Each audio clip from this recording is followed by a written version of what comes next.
새해를 맞이하면서 한국처럼 일본도 새학기를 준비하며 교과서를 새롭게 집필하곤 합니다. 하지만 이번에 일본 교과서를 집필한 저자의 양심 선언이 공개되자 일본인들은 충격에 빠졌다고 하는데요. 자세한 내용 살펴보도록 하겠습니다. 내년부터 일본의 모든 고등학생이 배워야 할 역사 교과서 12종 중 단 한 곳만이 일본군 위안부의 강제성을 서술한 것으로 알려져 있습니다.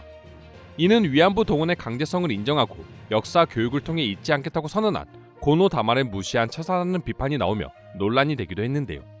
새로 검정을 통과한 역사 총합 교과서 12종을 분석해보니 위안부를 언급한 곳은 8종으로 조사됐습니다. 본문의 3곳, 각 주로 1곳, 박스를 쳐서 참고자료 형태로 소개한 곳이 4곳이었죠. 하지만 분량은 대체로 한두 문장으로 서술한 곳이 대부분이었을 정도로 매우 간략하게 소개하고 있을 뿐이었습니다. 그나마 이 가운데 야마카와 출판이 만든 역사 총합 교과서 1종이 유일하게 위안부의 강제성을 언급하고 있었는데요. 이 교과서는 각지의 전장에서는 위안소가 건설돼 일본과 조선, 대만 점령지의 여성이 위안부로 모집됐다, 강제됐거나 속아서 연행되기도 한 예도 있다라고 서술하며 유일하게 올바른 역사를 알려주고 있었습니다. 이에 반해 나머지 교과서들은 많은 여성이 위안부로 전지에 보내졌다, 130여 곳의 군 위안소에서는 적어도 160명의 조선인 위안부가 있었다고 한다 등 간단한 사실관계를 줬고 강제라는 표현은 전혀 들어가지 않았는데요. 심지어 위안부 문제 실태에 대한 설명도 없이 전후 보상 문제만 언급한 교과서가 있을 정도로 수준 떨어지는 내용들 뿐이었습니다. 일부 역사 총합 교과서는 제국주의 일본의 아시아 침략을 진출로 서술하며 자신들의 전범 행위를 마치 위대한 역사 혁명처럼 꾸며내기도 했습니다.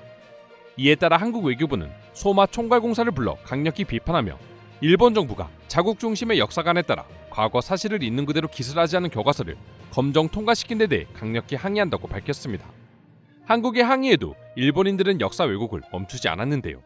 관련 기사에 담긴 댓글들을 살펴보면 강제되거나 속아서 연행되었던 예도 있다, 그 속이는 나라가 일본은 아닐 것이다, 적어도 강제하거나 연행하거나 한 것은 일본군이 아니다, 당시에는 조선인에 의한 부녀 유괴가 자주 행해지고 있어 조선 총독부는 그것을 단속하고 있었다는 기록이 남아있다, 부모의 승낙도 있었고 후생연금이 걸린 정당한 취업이었다 등의 헛소리를 늘어놓으며 자신들의 범죄를 정당화하고 있었습니다.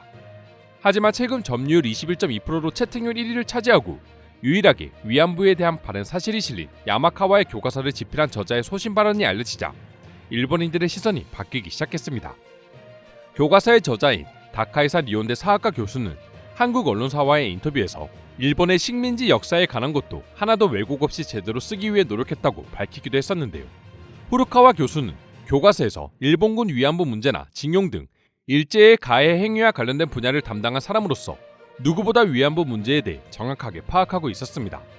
게다가 교수는 위안부 문제뿐만 아니라 중국 점령지나 조선으로부터의 노동자 강제징용, 조선이나 대만에서의 징병제 시행 등 식민지 국민들의 생활을 극한까지 몰아 군수 물자의 증산이나 병력과 노동력의 보충, 보강에 힘썼다라고 설명하며 일제의 무분별한 수탈 정책에 대해 비난하기도 했습니다.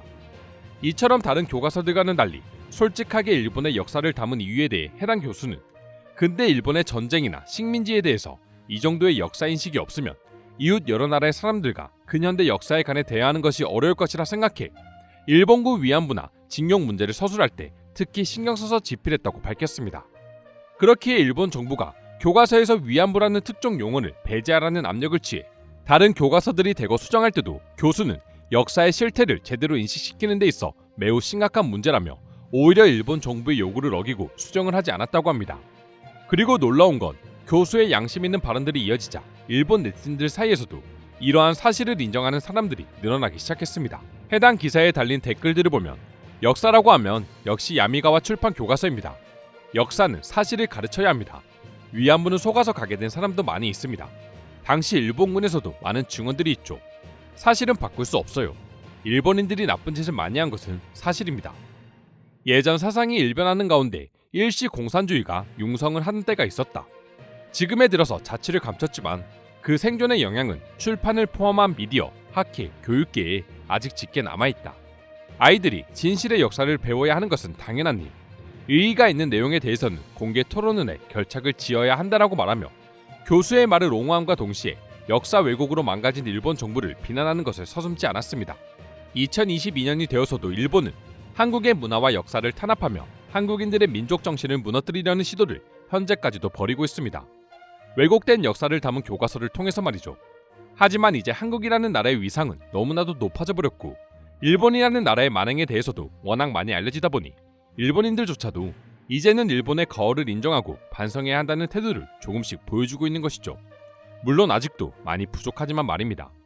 그럼 지금부터 일본 교과서 지필 교수의 소신 발언 기사를 본 일본 네티즌들은 어떤 반응을 보여주고 있는지 더욱 자세히 알아보도록 하겠습니다. 지금 고교생들은 스마트폰으로 교과서보다 더 정확한 정보를 얻고 있다. 교과서를 아무리 억압하고 제재해도 정부는 더 이상 진실을 가릴 수 없습니다. 역시 야마가와 출판사는 옳다. 다른 교과서들이 위안부를 두고 부모에게 팔렸다고 말한다는 것은 결국 속여서 데려왔다는 뜻이다. 다만 아쉬운 점은 일본의 만행에 대해 더욱 자세히 쓰는 편이 좋지 않았을까라는 생각이 듭니다. 역사적 사실이니 정확하게 알리는 게 좋을 것 같네요. 확실한 건 한국인들이 일본인들에게 속아 봉사라고 하는 명목으로 징용되고 있었다는 점입니다. 스스로의 의지로 위안부가 된 사람들이 어디 있을까?